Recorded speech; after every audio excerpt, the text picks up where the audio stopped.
আমি জানি যে আমি ভিডিওগুলো ভালো করতে পারছি না। হ্যাঁ, ঠিকই বলেছ, ঠিকই।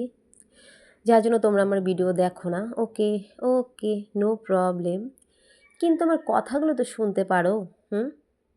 তো যাই হোক, ভাই কিছু তো একটা ভালোবাসো।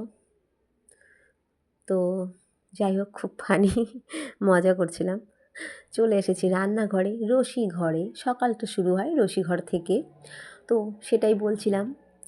আসলে যখনই আমরা সকালে যখন আমরা উঠে যাই, তখনই আমাদের ব্রেনে বলে যে আজকে কি আছে, আজকে কি কোথাও বেরোবে, আজকে রান্নাটা কি সকালেই করতে হবে না একটু দেরি করে করলেও চলবে। এরকমই ঠিক না? সবার মাথায় এরকম চিন্তা আসে কি না? বলো। অবশ্যই আসে। তো সেটাই বলছিলাম। আর সত্যি আমরা ভাবি যে সবাই যদি একটু ঠিকঠাকভাবে খেয়ে বেরোতে পারে, আমাদের যেন কতটা শান্তি লাগে, তাই না? তৃপ্তি পাই যে ঠিকঠাকভাবে ভালোভাবে খেয়ে দিয়ে খাওয়া দাওয়া করে বাড়ি থেকে বেরোলো, বাচ্চারা স্কুলে গেল বা বড়রা যে যার কাজে যেভাবে যায়।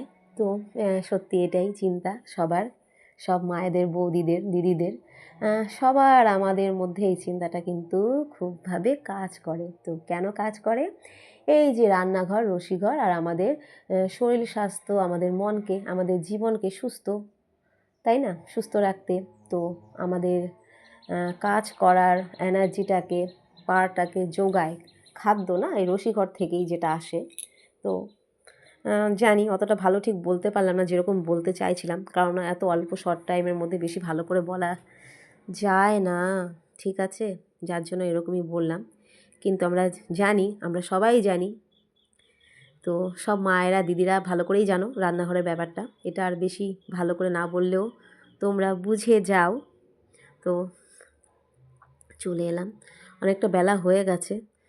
তো একটু চা খেয়ে নেব, আর তারপরে আবার দুপুরে রান্নাটা করব। আর ছেলেমেয়েরা গেছে ক্যারাটিতে, তো দেখছি। তো ওরা চলে আসবে, অনেকটা টাইম হয়ে গেছে। তো সবাই খুব ভালো থাকবেন। সবাইকে আমার অনেক অনেক অনেক ভালোবাসা।